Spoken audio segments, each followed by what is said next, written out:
The blood on Eliza Sterling's hands was not her own, and that was precisely why bounty hunter Marcus Cole was riding hard through the scorching Texas desert with her wanted poster folded in his saddlebag. The August sun of 1882 beating down mercilessly on his weathered Stetson. He had tracked outlaws across 3 territories, brought in cattle rustlers and bank robbers without a second thought, but something about this particular bounty made his gut twist in ways he could not quite explain.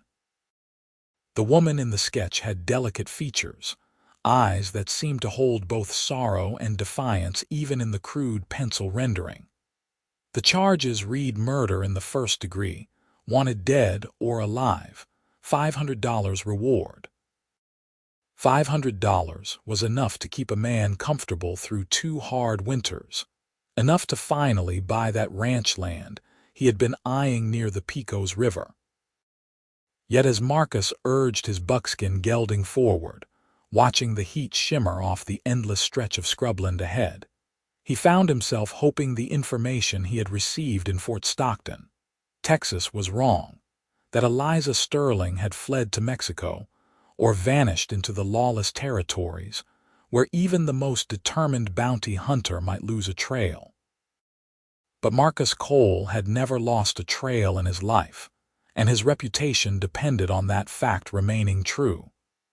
He was 28 years old, had been tracking fugitives since he was barely 20, and had developed an instinct for reading the signs others missed. The bartender in Fort Stockton had mentioned a woman matching Eliza's description purchasing supplies 3 days prior, asking directions to the old Butterfield stage route. A rancher 30 miles west had seen a lone rider, slight of build, heading toward the abandoned relay station near Dead Horse Canyon. The pieces fit together like a puzzle Marcus had assembled 100 times before, and now he was close enough to smell the ending. The relay station came into view as the sun began its descent toward the horizon, painting the sky in shades of crimson and gold. It was a crumbling adobe structure, roof partially caved in, surrounded by the skeletal remains of a corral that had not held horses in a decade. Marcus dismounted a quarter-mile out, ground tying his horse and approaching on foot with the practiced silence of a man who understood that survival often depended on the element of surprise. His hand rested on the Colt revolver at his hip, though he found himself reluctant to draw it. He had never shot a woman before, had never even drawn on one, and despite the accusations printed on that wanted poster, some part of him resisted the idea of starting now. He could see a horse tethered in the shade of the building, a gray mare with a white blaze, saddle still cinched. Fresh tracks in the dust. She was here. Marcus felt his heartbeat quicken as he moved closer, pressing himself against the sun-warmed adobe wall, listening. At first there was nothing but the whisper of wind through the broken rafters. Then he heard it, a soft sound that made him freeze completely. Someone was crying, not the harsh sobs of fear or desperation, but the quiet, exhausted weeping of someone who had been running for too long, who had finally stopped because there was nowhere left to go. Marcus had heard grown men cry like that when they realized they were caught, when the weight of their crimes and the certainty of the noose finally broke through whatever bravado had kept them moving. He had learned to harden his heart against such sounds, to remember that justice demanded its price regardless of tears. But this was different somehow, and he could not explain why. He stepped through the doorway with his gun drawn but lowered, letting his eyes adjust to the dimness inside the ruined station. She was sitting on the dirt floor in the far corner, back against the wall, knees drawn up to her chest. Her dress was dusty and torn at the hem, dark hair falling loose from what had once been a careful braid. She looked up at him with eyes the color of sage in springtime, and for a moment neither of them moved or spoke. Eliza Sterling was beautiful in the way desert wildflowers were beautiful, something unexpected and precious that survived against all odds in harsh conditions. She was perhaps 23 or 24, with sun-darkened skin and the lean build of someone who had spent months living rough. There was a bruise fading to yellow on her left cheekbone, and her hands, those hands that had allegedly committed murder, were scraped and calloused from hard riding. "I have been wondering when someone would find me," she said finally, her voice hoarse but steady. "I suppose I should be grateful it was not a lynch mob." Marcus found his own voice, though it came out rougher than he intended. "Eliza Sterling, I am bringing you back to Fort Davis to stand trial for the murder of Henry Blackwell. You can come peaceful or not, but you are coming either way." She laughed, a sound entirely devoid of humor. "Fort Davis, of course. They want to hang me in the same town where he beat me bloody for 3 years, where the sheriff looked the other way every time I showed up with new bruises, where decent folk crossed the street rather than acknowledge what was happening in their precious town. How fitting." Marcus felt something cold settle in his stomach. "Henry Blackwell was your husband, for all the good the word meant," Eliza said, wiping at her eyes with the back of one hand. "I was 18 when my father sold me to him like a horse or a piece of furniture. Henry was 42, wealthy, respected. Everyone said I was lucky. Everyone said I should be grateful." Her voice cracked on the last word, but she held Marcus's gaze steadily. "You know what it is like to be grateful for a man who breaks your ribs because the stew was too salty. To thank God for a husband who locks you in a cellar for days because you smiled at the grocer." The wanted poster had not mentioned any of this. The charges were simple and clear. Murder. Nothing about what might have driven a woman to such an act. Marcus had learned long ago that every outlaw had a story, a justification, a reason why their crimes were different from everyone else's. Most of those stories were lies or exaggerations designed to earn sympathy. But the way Eliza spoke, the flat acceptance in her voice, the complete absence of self-pity made him believe every word. "The law does not see it as murder if it was self-defense," Marcus heard himself say, though he knew even as the words left his mouth that they were not entirely true. He had seen men acquitted for killing in self-defense, but he had never seen a woman walk free for killing her husband, regardless of circumstances. Eliza smiled sadly. "The law saw Henry Blackwell as an upstanding citizen and me as his property. I could have stood there covered in blood and bruises, could have shown them every scar he gave me, and they still would have called it murder. Because in the end, I did not shoot him while he was beating me. I shot him 3 days after the last time he hurt me, while he was sleeping in his bed, because I knew if I did not, the next beating would be the one that killed me." The confession hung in the air between them, simple and damning. This was not self-defense by any legal definition Marcus knew. This was premeditated murder, the kind that led straight to the gallows. And yet, looking at this woman with her bruised face and tired eyes, he could not bring himself to feel the usual satisfaction of a successful hunt. Instead, he felt something uncomfortably close to admiration. "You still should have gone to the law," he said, but the words sounded hollow even to his own ears. "I did," Eliza replied quietly. "Twice. The first time, Sheriff Morrison told me that what happened between a man and his wife was not his concern. The second time, he threatened to arrest me for filing false claims. Henry was his poker partner, you see. They drank together at the saloon every Saturday night."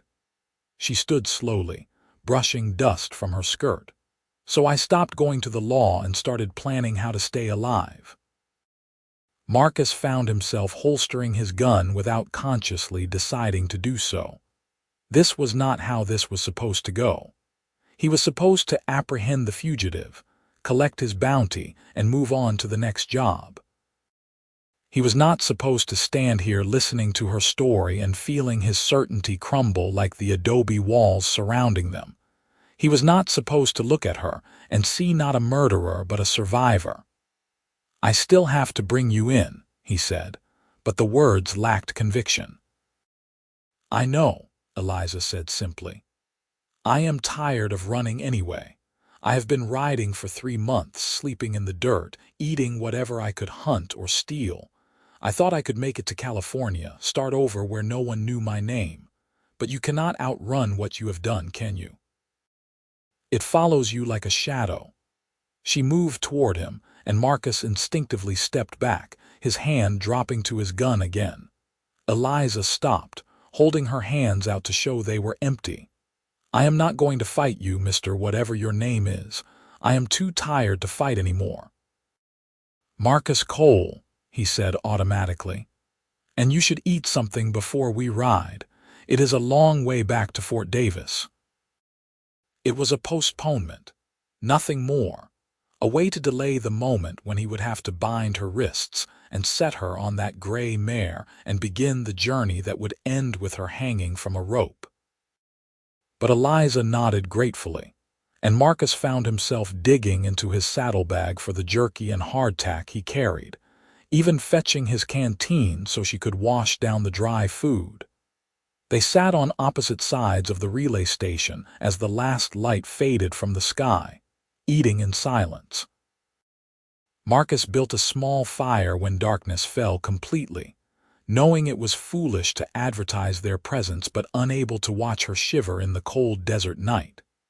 She sat close to the flames, holding her hands out to the warmth, and in the flickering light, she looked unbearably young and fragile. "How did you end up a bounty hunter?" she asked eventually, surprising him.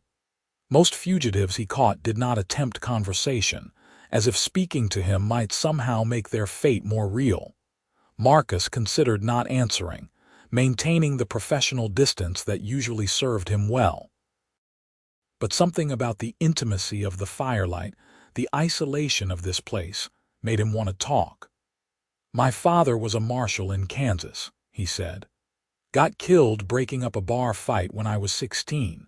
Left my mother and 3 sisters with nothing but debts.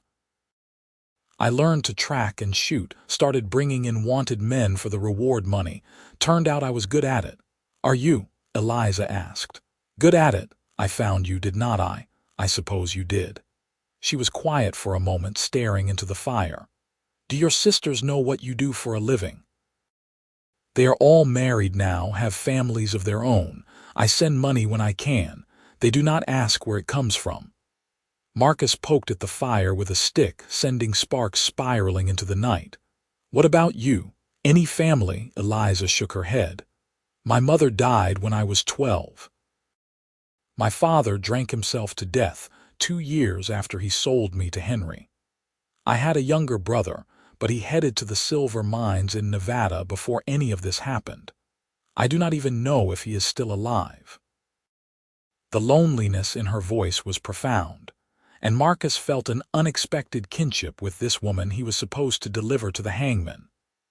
They were both orphans in their own way, both shaped by loss and necessity into something harder than they might otherwise have been. The difference was that society approved of his violence while condemning hers. "Why did you wait 3 days?" he found himself asking. "If you were planning to kill him anyway, why not do it during one of the beatings when you could claim self-defense?"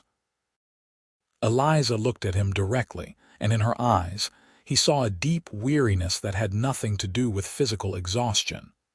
"Because I am not a natural killer, Mr. Cole. I needed 3 days to work up the courage to do what had to be done. I spent those days imagining every other possibility, every other way out. I thought about running, but Henry would have hunted me down and dragged me back. I thought about poison, but I could not stomach the idea of watching him die slowly. In the end, I took his own gun from the desk drawer, walked into our bedroom and shot him once through the heart while he snored off his whiskey. Then I took what money I could find, saddled my horse, and rode away from the only life I had ever known. The matter-of-fact way she described it made the act somehow more terrible and more understandable at once. This was not a crime of passion or temporary madness. This was a calculated decision made by someone who saw no other path to survival. Marcus had brought in men who had killed for far less reason, who had shot people over card games or insults or simple greed. Yet those men would likely serve prison time or even walk free with good lawyers, while Eliza Sterling, who had killed to escape years of brutality, would hang. "The law is not always just," he said quietly. "No," Eliza agreed, "but it is all we have, is not it? Without law there is only chaos. I broke the law when I killed Henry. I knew what I was doing and what the consequences would be if I was caught. I just hoped I could stay free long enough to feel like a person again instead of someone's property." "Did you?" Marcus asked. "Feel like a person again?" She smiled, and for the first time, there was something genuinely warm in the expression. "You know I did. These 3 months have been the freest I have ever felt in my life. Hungry and scared and sleeping on the ground, but free. No one to tell me what to do or how to act. No one to hurt me when I got things wrong. Just me and the horse and the open country. It was worth it, even knowing it could not last."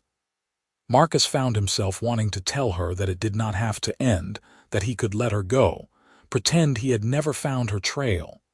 But he had built his entire adult life on the foundation of his reputation, and that reputation was all he had. Without it, he was just another drifter, no better than the outlaws he hunted. And yet, the thought of leading this woman to her death sat in his chest like a stone. "We should sleep," he said abruptly, standing and moving away from the fire. "Dawn comes early and we have hard riding ahead." Eliza nodded, settling herself against the wall with her saddle blanket pulled around her shoulders. Marcus positioned himself near the door, his back against the adobe, where he could watch both her and the entrance. But despite his exhaustion, sleep was a long time coming. He lay there in the darkness, listening to the soft sound of Eliza's breathing and wondering when he had become the kind of man who followed orders without question, who delivered people to death without examining whether that death was deserved.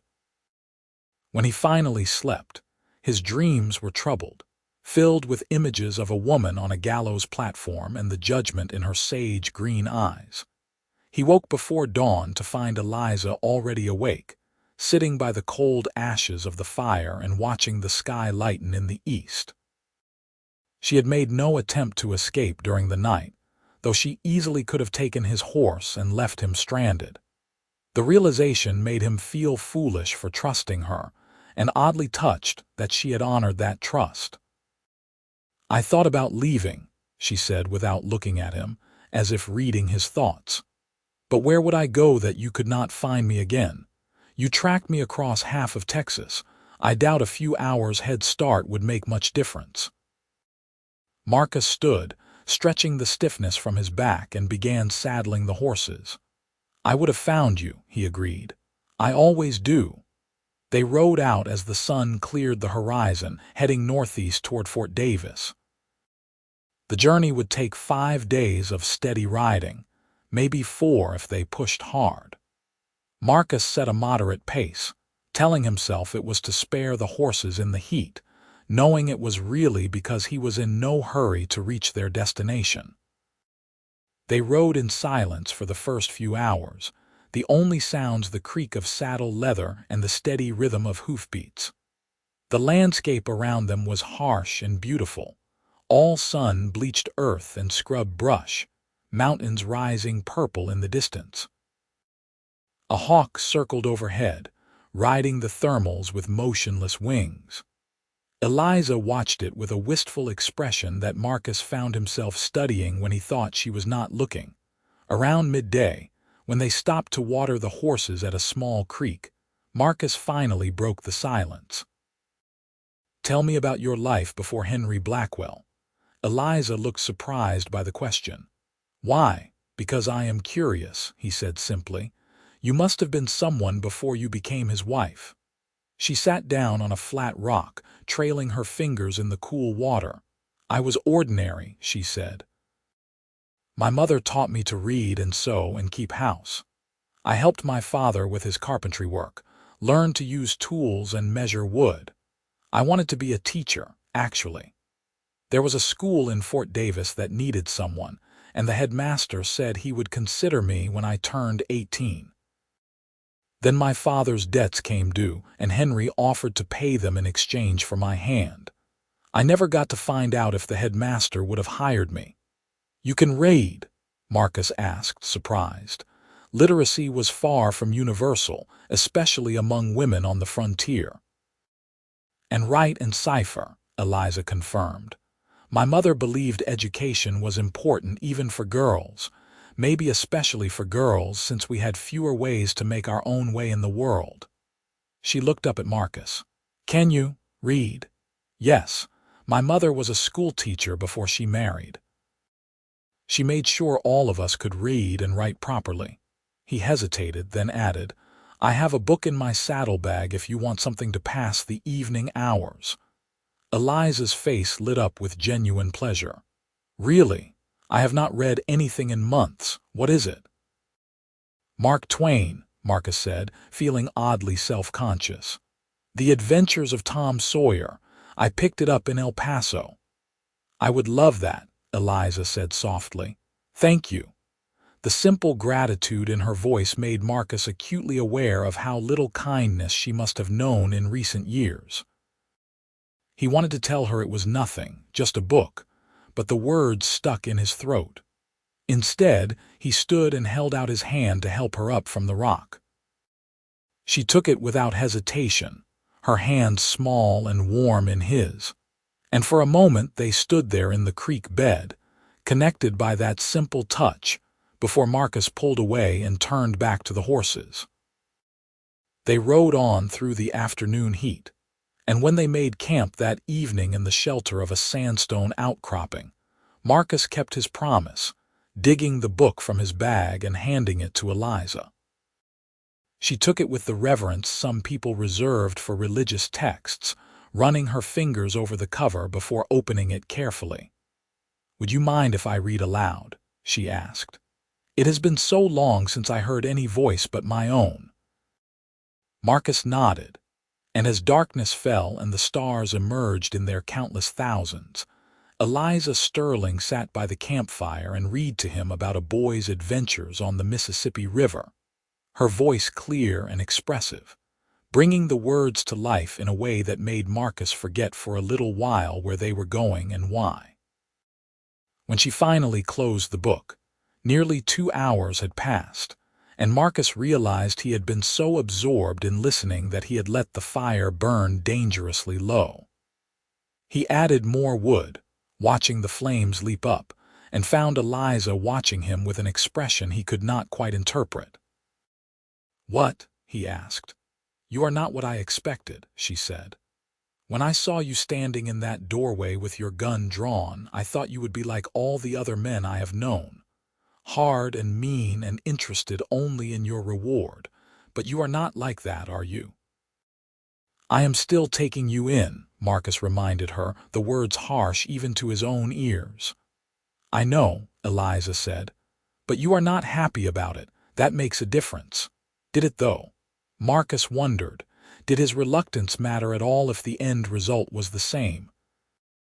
He wanted to believe it did, that intention counted for something, but he suspected Eliza would be just as dead whether he delivered her with regret or with satisfaction.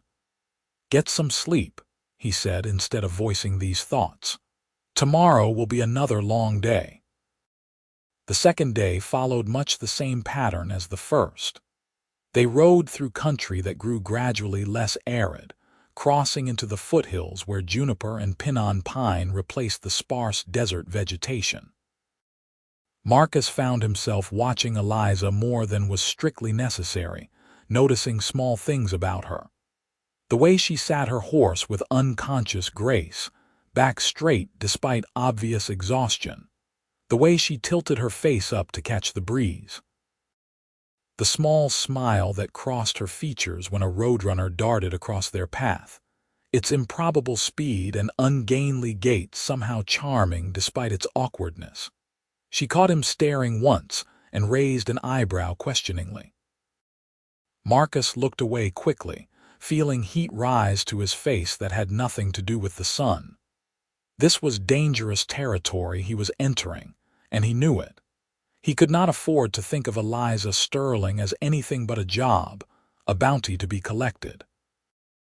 If he started seeing her as a woman, as a person deserving of his sympathy or something more, he would lose the detachment that allowed him to do his work. But it was already too late for that, and he knew it. He had lost his detachment the moment he heard her crying in that ruined relay station. Maybe even before that, when he first looked at her wanted poster and felt that inexplicable twist of unease. That night, as Eliza read more of Tom Sawyer's adventures, Marcus interrupted her. "What will you do if they find you not guilty?" She looked up from the book, surprise clear on her face. "They will not. But if they did, if by some miracle the jury believed your story and let you walk free, what would you do?" Eliza considered the question seriously, setting the book aside. "I suppose I would go somewhere no one knew Henry Blackwell or what I had done. Maybe California like I originally planned. Find work as a seamstress or a housekeeper. Live quietly and try not to think too much about the past." She paused. "Why do you ask?" "Just wondering," Marcus said, but he was thinking about the money he had saved. The ranch land near the Pecos River. It could support a small house, maybe a garden if water could be brought up from the river. It was a foolish thought, completely impossible, but once it entered his mind, he could not quite dislodge it. The third day brought them to a small settlement, barely more than a trading post and a handful of buildings clustered where two wagon roads intersected. Marcus bought supplies while Eliza waited with the horses, knowing that taking her inside would risk someone recognizing her from wanted posters that had probably reached this far by now. But when he emerged with his purchases, he found her surrounded by three rough-looking men, their intentions clear in their postures and the way they had positioned themselves to block her escape. Marcus was moving before he consciously registered the threat, his hand on his gun as he crossed the dusty space between the trading post and the horses. "The lady is with me," he said quietly, his voice carrying the unmistakable edge of someone prepared to back up his words with violence. The largest of the three men, a brute with a scarred face and whiskey on his breath, looked Marcus up and down dismissively. Did not see no ring on her finger, thought she might be looking for company. "She is not," Marcus said flatly. "Walk away." For a moment, the situation hung in the balance, violence and unspoken possibility thick in the air. Then one of the other men touched the big man's arm and muttered something Marcus could not hear.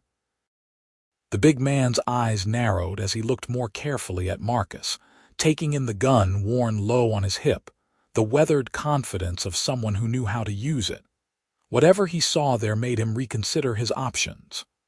"No harm meant," he said, raising his hands in a gesture of surrender. "Just being friendly." Marcus waited until all three men had moved away before holstering his gun and turning to Eliza.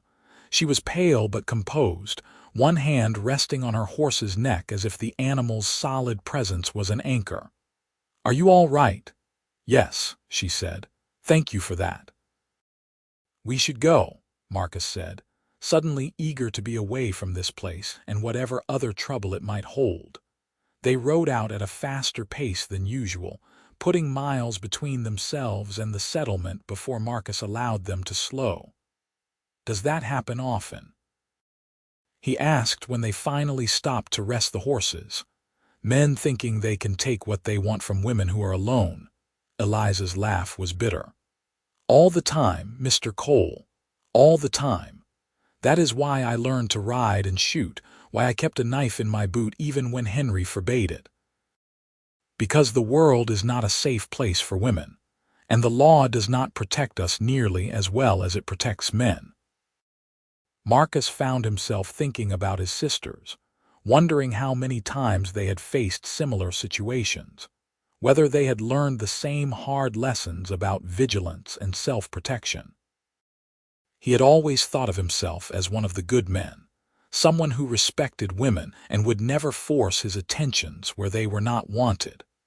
But how much did that matter in a world where good men were apparently rare enough to be remarkable?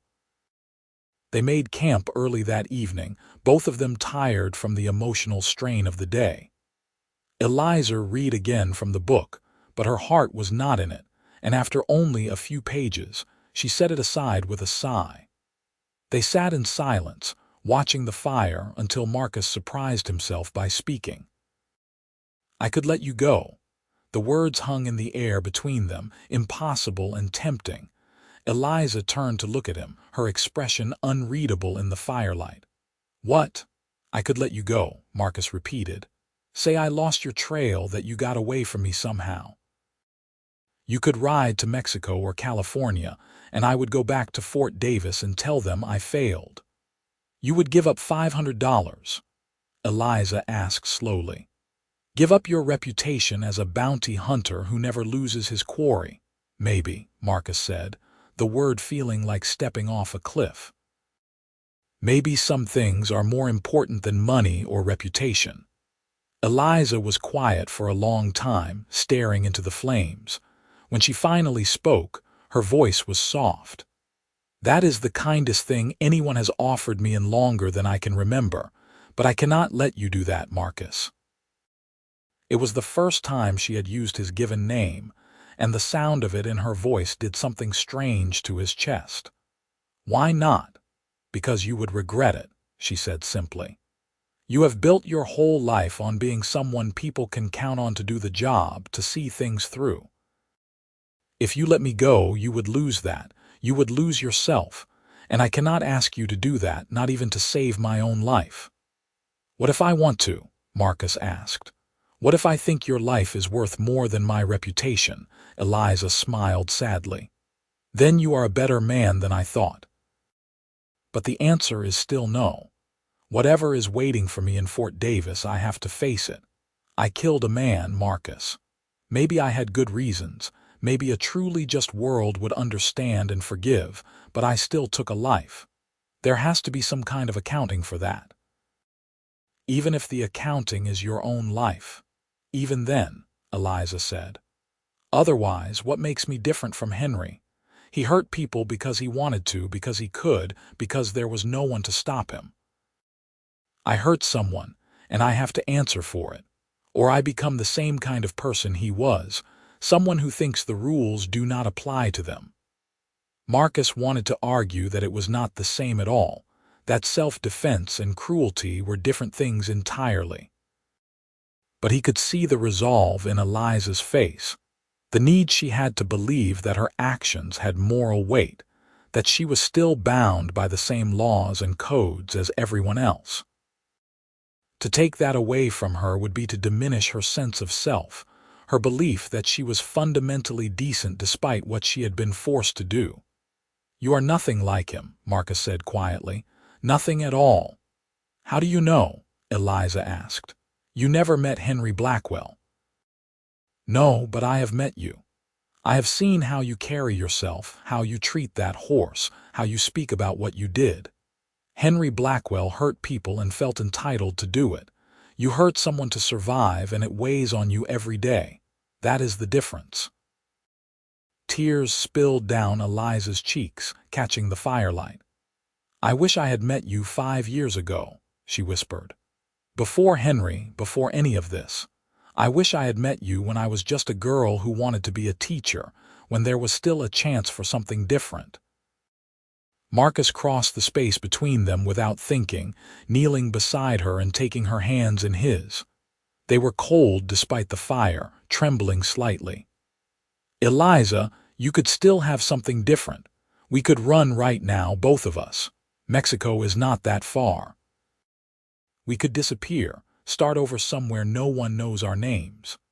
And live as outlaws," Eliza asked through her tears. "Always looking over our shoulders, always waiting for someone else to recognize us. That is not a life, Marcus. That is just a different kind of prison. Then we will go somewhere far away, where the law has not reached yet. Alaska or Montana, somewhere wild where people do not ask questions." "Why?" Eliza asked, searching his face. "Why would you throw away everything you have built for a woman you have known for 3 days?" Marcus realized he did not have a good answer for that, at least not one that made rational sense. All he knew was that the thought of watching Eliza hang made something inside him rebel in a way nothing else ever had. He had seen men executed before, had even helped capture some who ended up on the gallows, and while he had not taken pleasure in it, he had accepted it as the natural consequence of their choices. But this was different. Eliza was different. "Because you deserve better than this," he said finally. "Because the law is supposed to protect people, not punish them for protecting themselves. Because in the 3 days I have known you, you have shown more courage and integrity than most people manage in a lifetime. Because when I look at you, I see someone worth saving." Eliza reached up and touched his face with one hand, her palm soft against his weathered cheek. "And when I look at you, I see a good man trying to do the right thing in a world that does not make it easy, but the right thing is not always the thing we want it to be."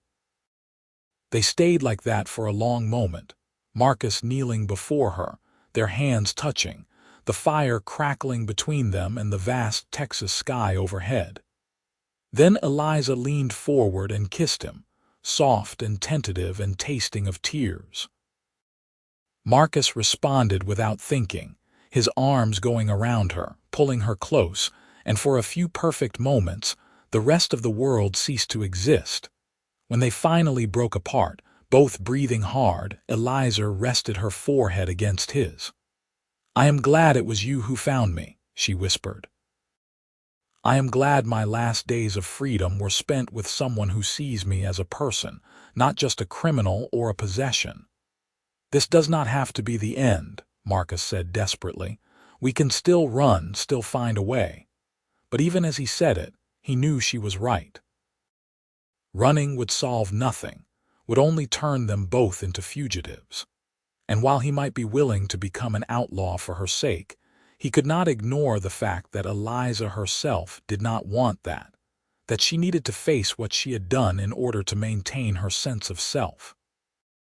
They spent that night holding each other beside the fire, talking in quiet voices about everything and nothing.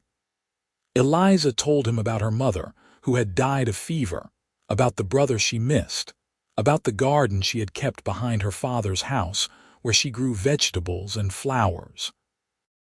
Marcus told her about his sisters, about growing up following his father on his rounds as marshal, about the satisfaction and loneliness of a life spent tracking fugitives across empty country.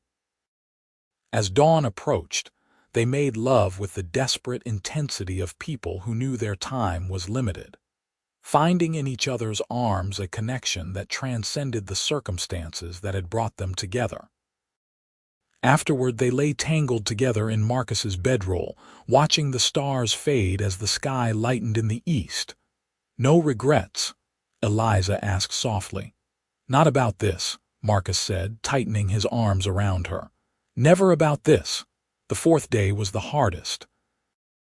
They rode knowing that the next day would bring them to Fort Davis, that their time together was measured in hours now rather than days. The landscape around them was beautiful, mountains rising green and forested on either side of the trail, but Marcus barely saw it. His mind was racing, trying to find some solution, some way to save Eliza that did not require them both to become outlaws. By the time they made camp that evening, he had the beginnings of a plan.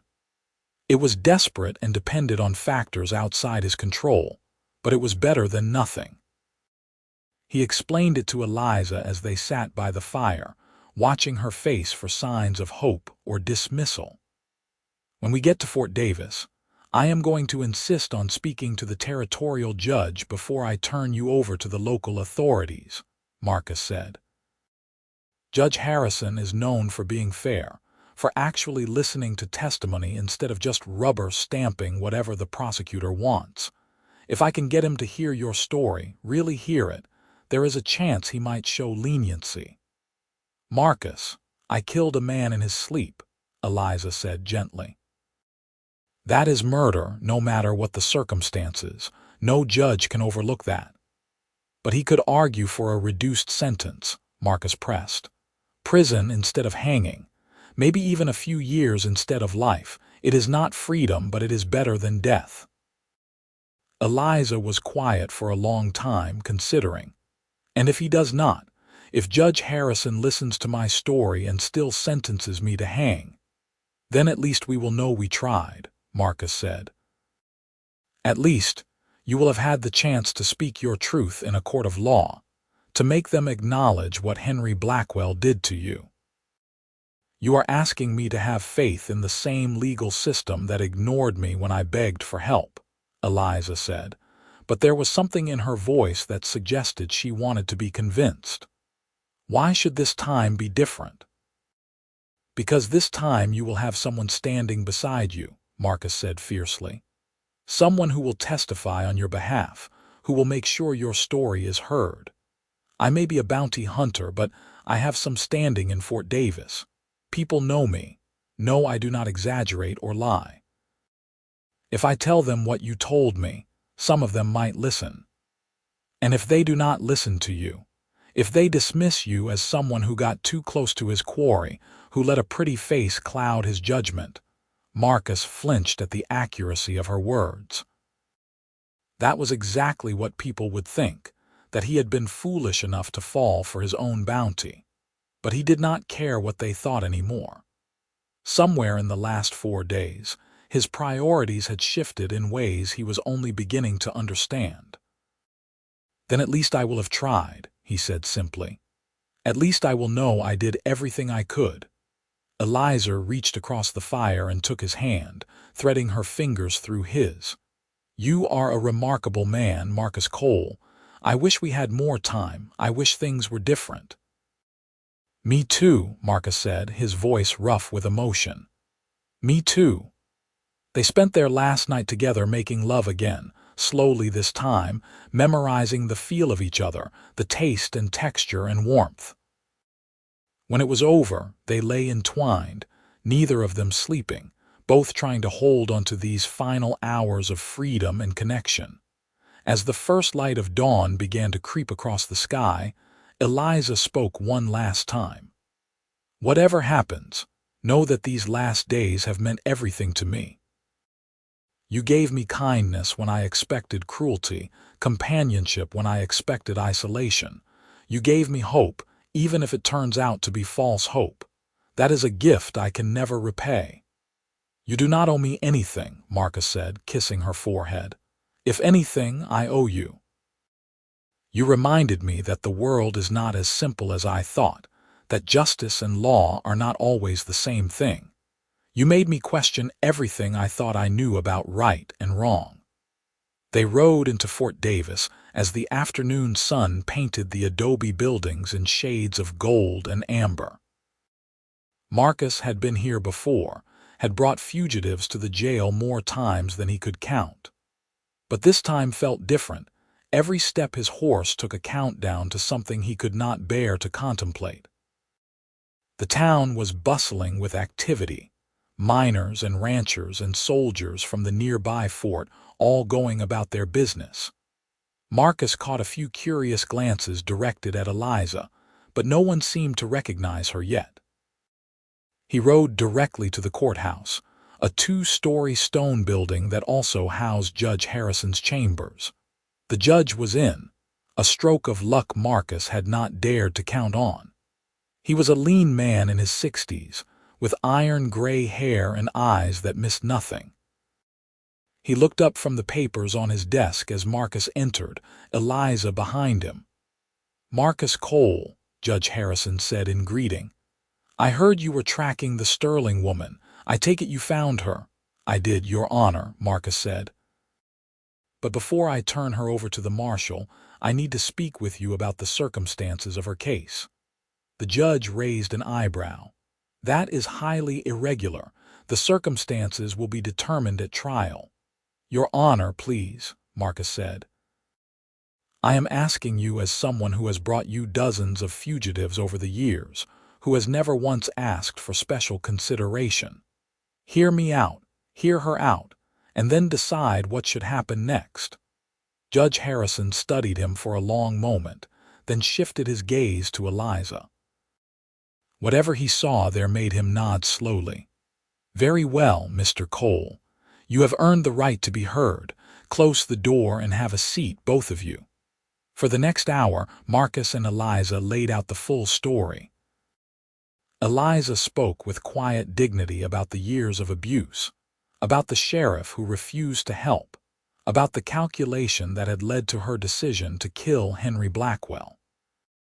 Marcus corroborated what he could, spoke about the bruises he had seen on her face, about the matter-of-fact way she had accepted responsibility for what she had done.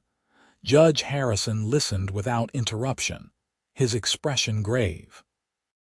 When they finished, he sat back in his chair and steepled his fingers, thinking. The silence stretched out, broken only by the ticking of the clock on the wall. "Mrs. Sterling," he said finally, "what you describe is a terrible thing, and I have no doubt that Henry Blackwell was every bit the monster you say he was. I knew the man slightly, and I did not like him, but the law is clear on the matter of premeditated murder." "I understand, Your Honor," Eliza said, her voice steady despite the paleness of her face. "I am not asking to be excused for what I did. I am only asking that the full truth be part of the record." "The full truth," Judge Harrison repeated. He turned to Marcus. "And you, Mr. Cole. You are willing to testify to all of this at trial, knowing it may damage your reputation." "Yes, Your Honor," Marcus said without hesitation. The judge nodded slowly. "Then here is what I am going to do. Mrs. Sterling, I am taking you into custody, but I am not remanding you to the town jail. I am placing you under house arrest in a secure location until the trial, which I am scheduling for 2 weeks from today. That will give the prosecution time to prepare their case and give me time to review the relevant law." "House arrest?" Eliza repeated, confused.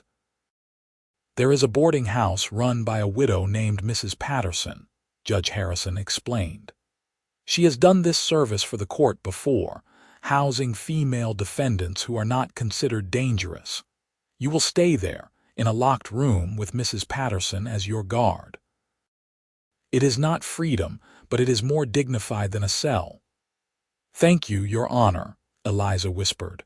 "Do not thank me yet," the judge said sternly. "I am making no promises about the outcome of this trial. The law may very well demand the harshest penalty.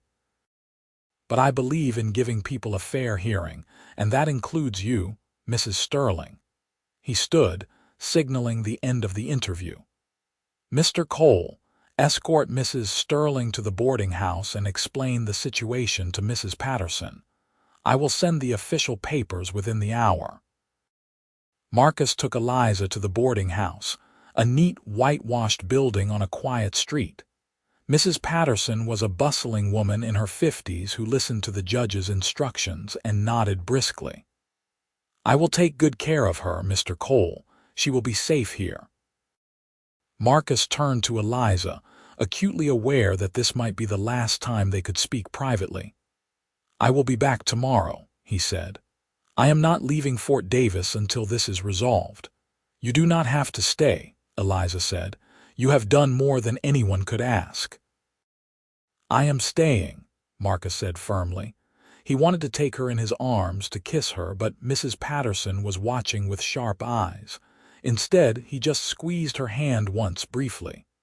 "I will see you tomorrow." The next 2 weeks were the longest of Marcus's life.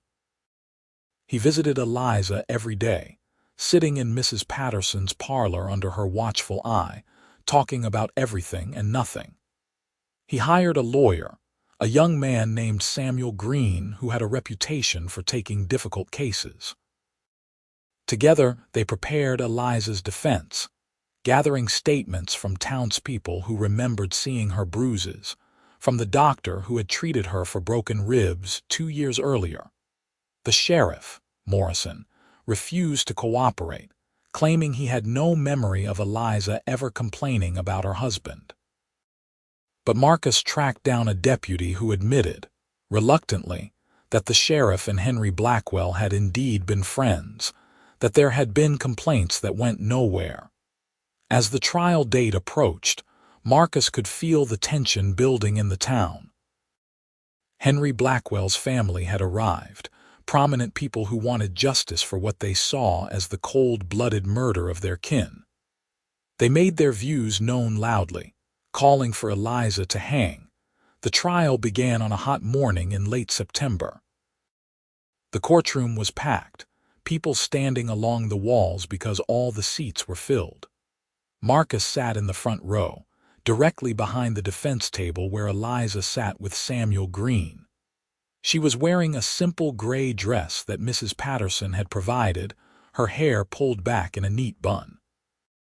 She looked small and vulnerable, and Marcus had to fight the urge to go to her. The prosecution laid out their case with brutal efficiency. Eliza had killed her husband while he slept. She had taken his money and fled. These facts were not in dispute. They called witnesses who testified to Henry Blackwell's standing in the community, his charitable donations, his business success.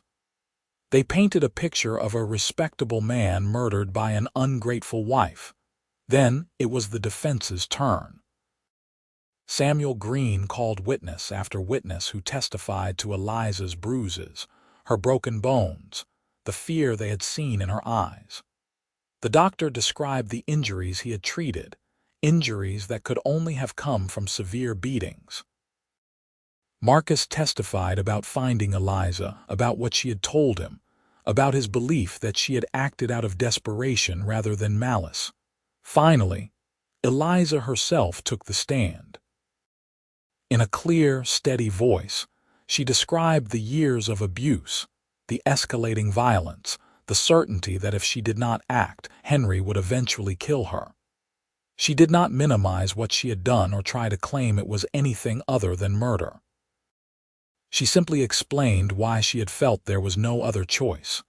The prosecutor cross-examined her brutally, trying to break her composure, to make her seem calculating and cold. But Eliza held firm, answering each question honestly, her dignity never wavering. The closing arguments were passionate on both sides. The prosecutor called for the death penalty, saying that to do otherwise would encourage every wife to murder her husband at the slightest provocation. Samuel Green argued for mercy, for understanding that the law had failed to protect Eliza when she needed it most, that she had been forced to protect herself. Finally, Judge Harrison gave his instructions to the jury, and they filed out to deliberate. The wait was excruciating. Marcus sat in the courtroom with Eliza and Samuel Green, unable to speak, unable to do anything but pray to a God he was not sure he believed in. 3 hours later, the jury returned. The foreman, a weathered rancher Marcus recognized from previous cases, stood and read the verdict. We find the defendant, Eliza Sterling, guilty of manslaughter. Not murder. Manslaughter. A collective gasp went through the courtroom. Manslaughter carried a prison sentence, not the death penalty. Marcus felt his knees go weak with relief. Judge Harrison called for order, then turned to Eliza. "Mrs. Sterling, you have been found guilty of manslaughter in the death of Henry Blackwell." Before I pass sentence, do you have anything to say? Eliza stood, her hands clasped in front of her.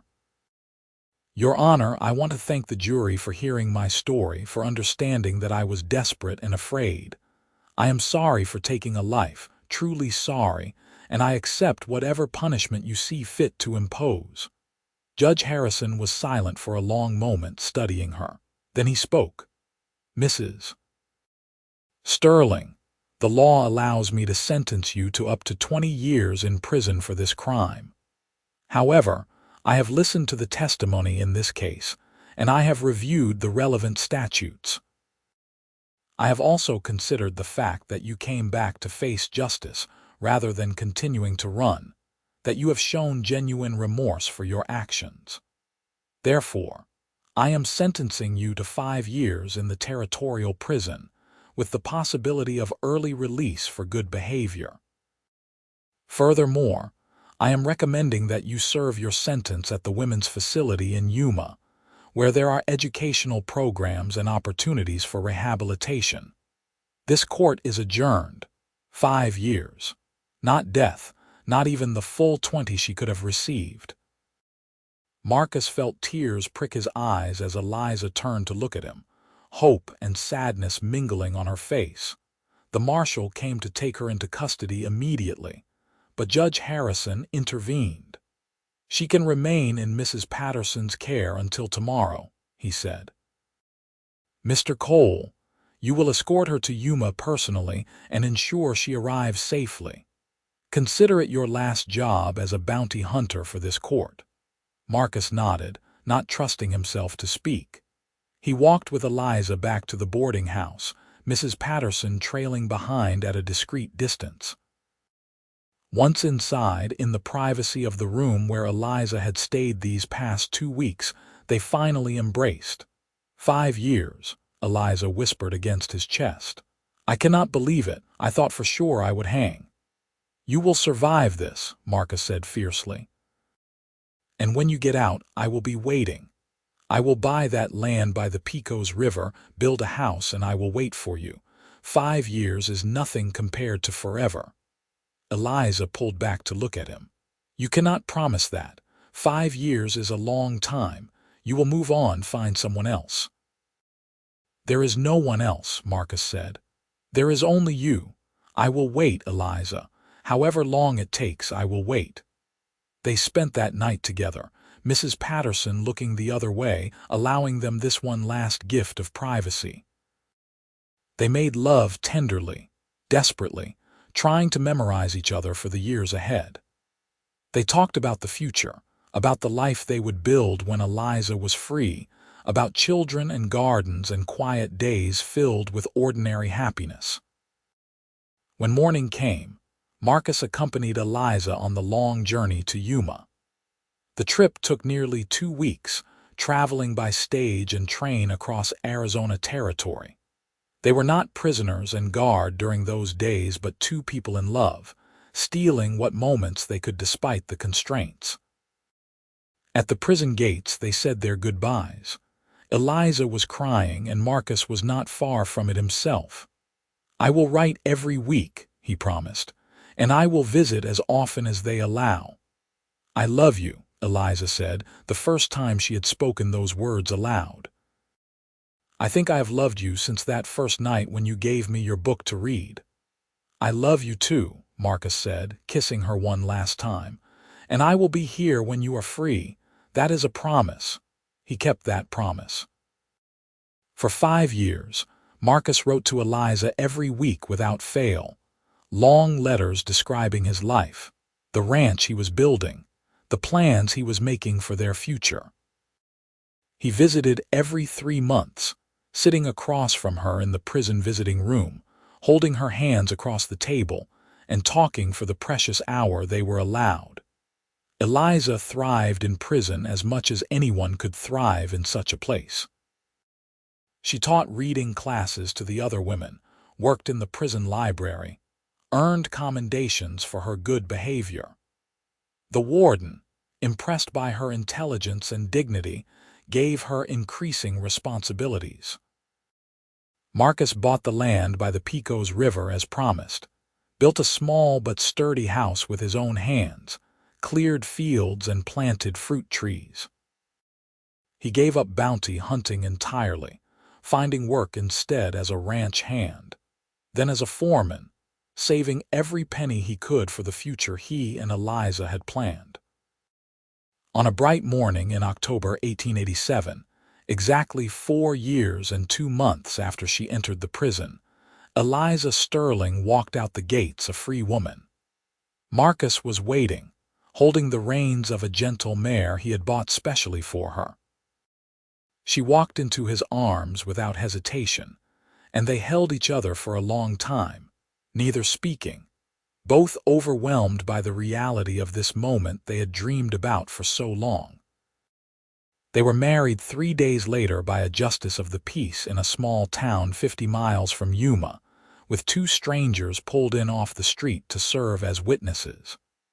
Eliza wore a simple blue dress that Marcus had bought for her, and she had never looked more beautiful. They traveled back to the ranch in Texas, to the house Marcus had built overlooking the Pecos River.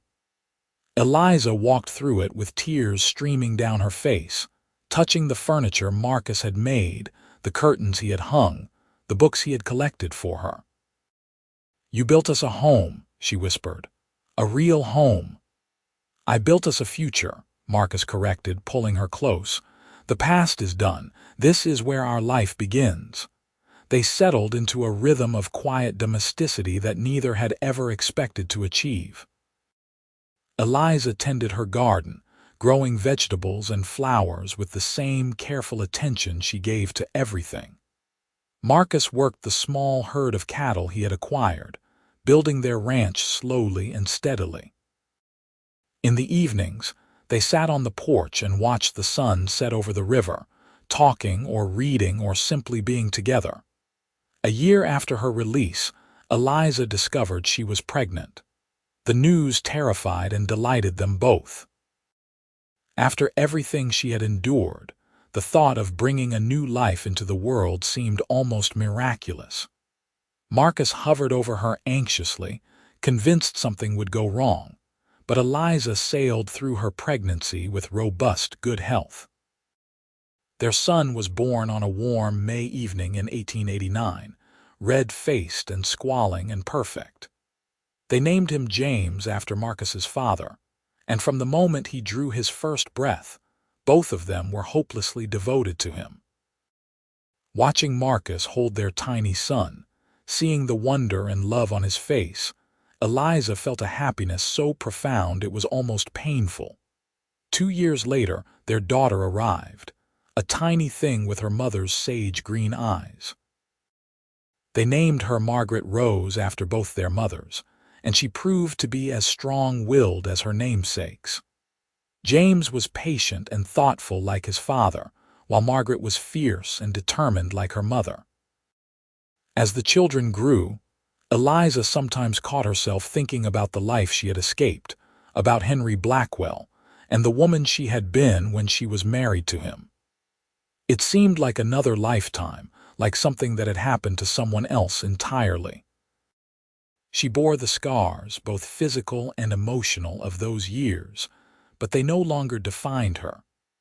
She was Eliza Cole now, wife and mother, teacher and gardener, a woman who had survived the worst and found her way to something better. The story of her past was known in the community, impossible to hide completely. Some people looked at her with judgment, unable to forget that she had killed a man. But most saw only what she had become, a respected member of the community who taught reading to children on Sunday afternoons, who brought food to families in need, who treated everyone with kindness and dignity. Marcus never regretted his choice to stand by her, to wait out those years and build a life together. His reputation as a bounty hunter was long behind him, replaced by a reputation as a fair rancher and a devoted husband and father. Sometimes, late at night when they lay together in the darkness, he thought about how close he had come to taking Eliza to her death, How easily he could have remained the man who followed orders without question. "What are you thinking about?" Eliza would ask, sensing his wakefulness. "About how lucky I am," he would reply, pulling her closer. "About how you changed everything." As the years passed and the children grew, their ranch prospered. James showed an interest in the cattle, learning to ride and rope with natural skill. Margaret wanted to be a teacher like her mother, spending hours practicing her letters and reading every book she could find. They added more rooms to the house, planted more fields, welcomed neighbors and friends for dinners that often lasted late into the evening.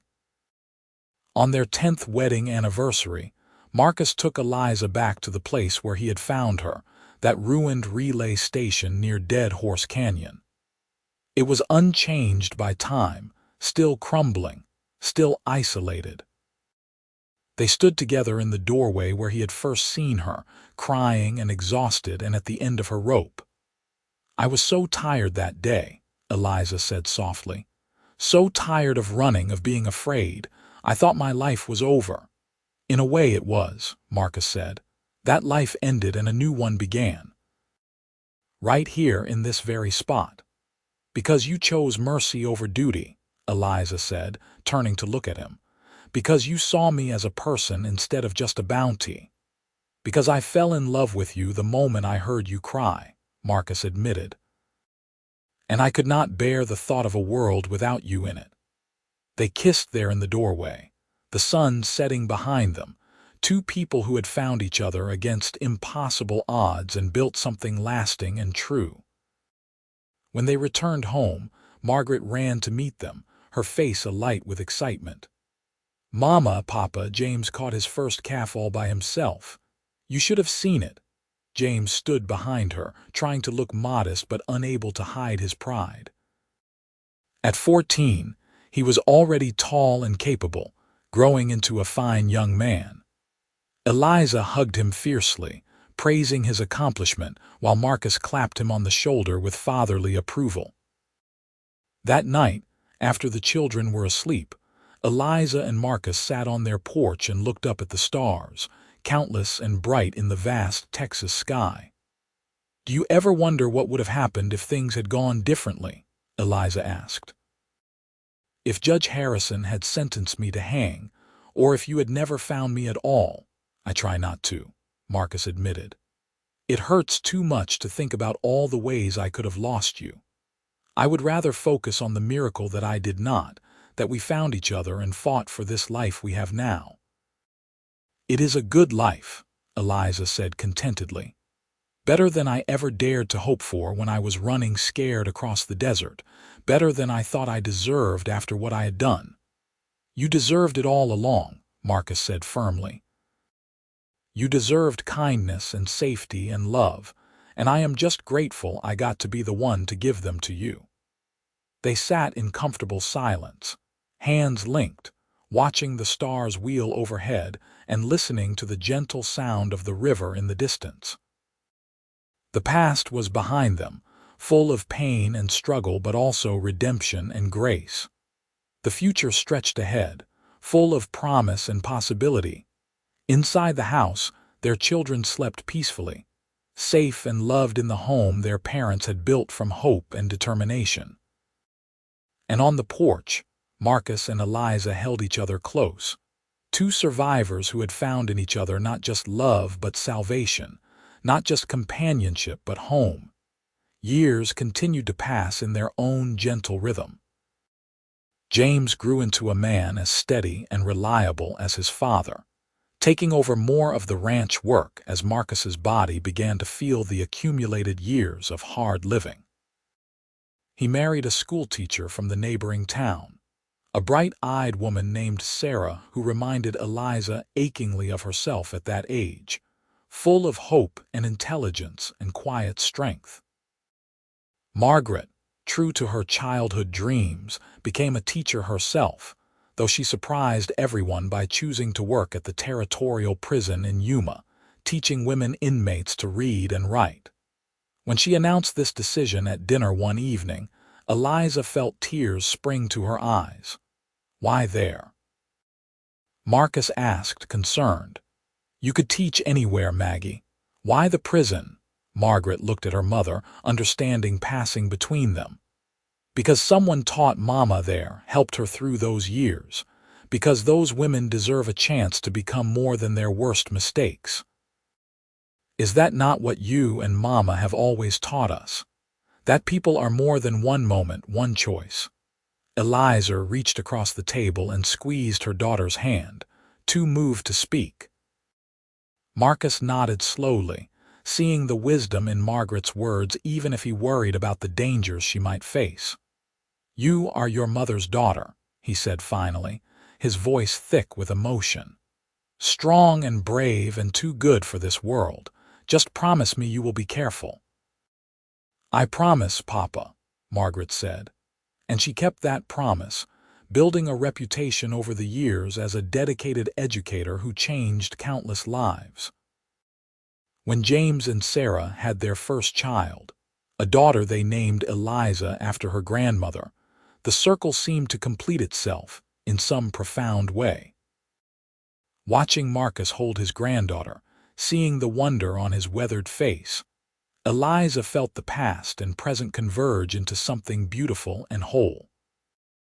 They were sitting on the porch one evening, the original Eliza now in her late 50s and Marcus approaching 60, when she brought up something that had been on her mind. Do you think we should tell them the full story, the children and grandchildren, about Henry, about what I did? Marcus considered the question carefully. James and Margaret knew their mother had been in prison, knew she had killed her first husband, but they had never pressed for details, accepting it as a part of her past that did not define her present. Do you want to tell them? I think so, Eliza said slowly. Not because I am ashamed or proud, but because it is part of who I am, part of how I came to be here with you. Our granddaughter is named after me. She should know the full story of the woman whose name she carries, the good and the bad. So one Sunday, when all the family was gathered, Eliza told her story. She spoke honestly about the abuse she had suffered, about the murder she had committed, about the years in prison and the man who had waited for her. She held nothing back, trusting her children and grandchildren to understand. When she finished, there was silence for a long moment. Then young Eliza, all of 6 years old, climbed into her grandmother's lap and hugged her fiercely. You were very brave, Grandma, she said solemnly. James wiped at his eyes, not bothering to hide his tears.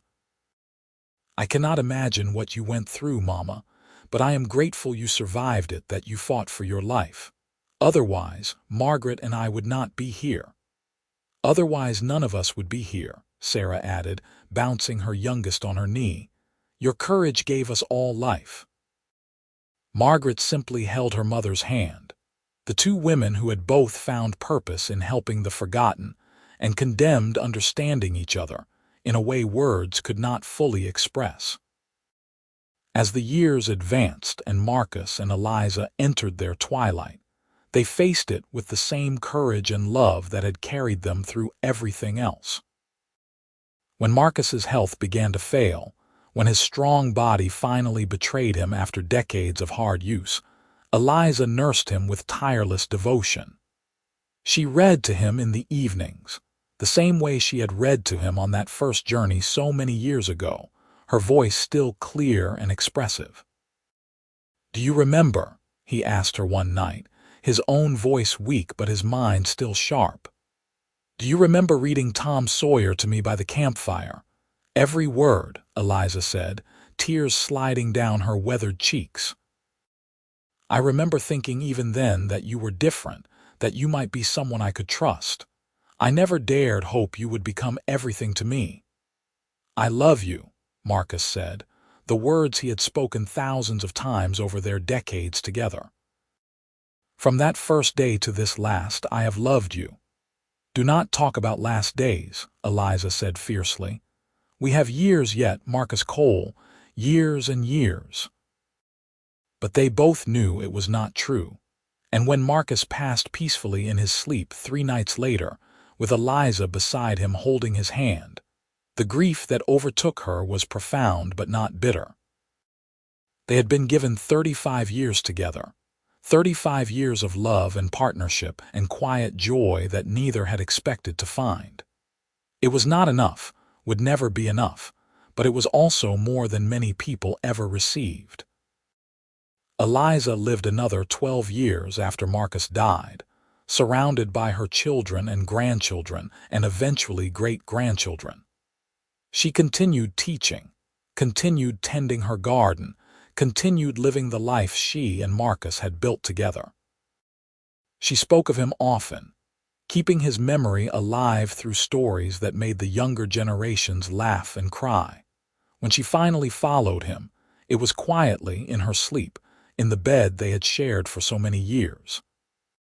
She was 73 years old, had lived more than half a century past the moment when a bounty hunter had found her crying in a ruined relay station.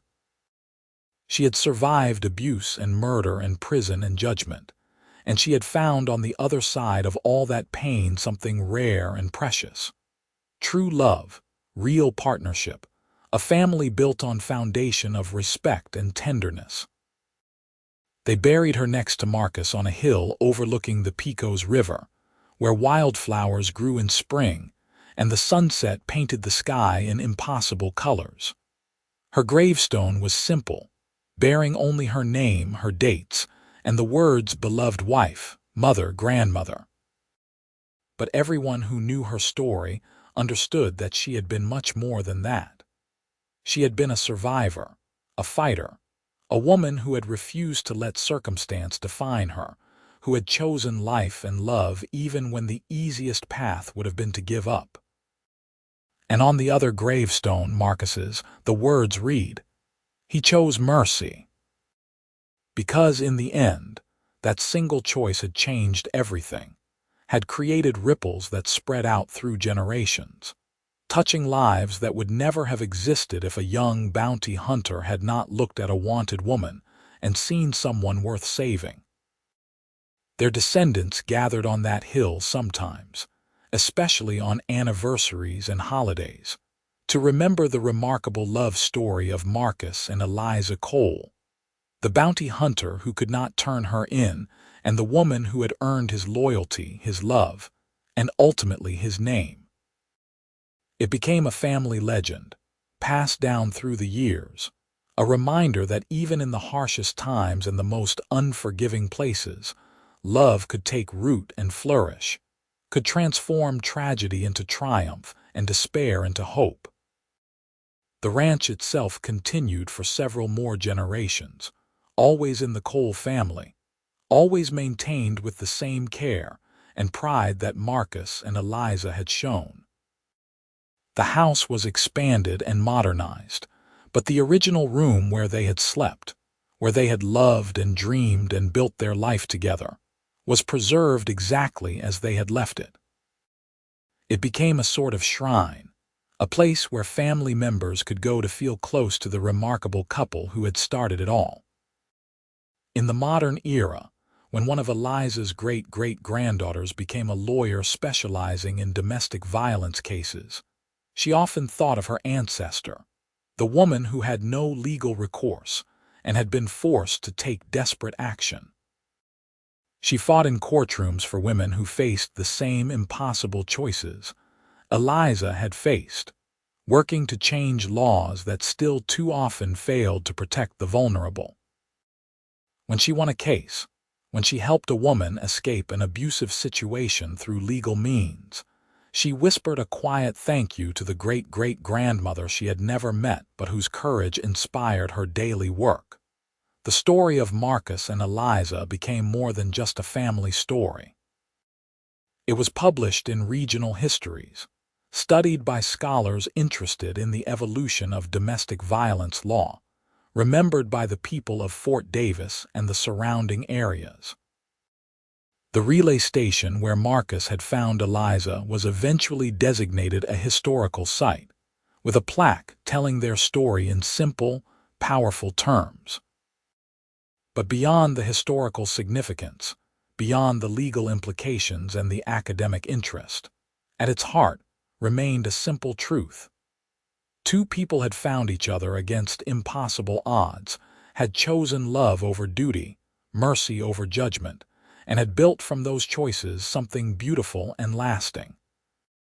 They had proven that redemption was possible, that past mistakes did not have to determine future joy, that even in the wild and often brutal landscape of the Old West, tenderness and understanding could flourish. Their love had been tested by time and circumstance, by prison walls and public judgment, by poverty and hardship, and all the everyday struggles that break lesser bonds.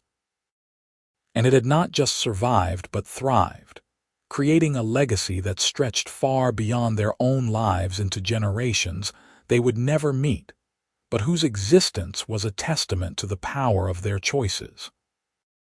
In the end, the story of Marcus and Eliza Cole was a story about the courage to see beyond what society decreed, to look at another human being and recognize their essential worth regardless of what they had done or what others said about them.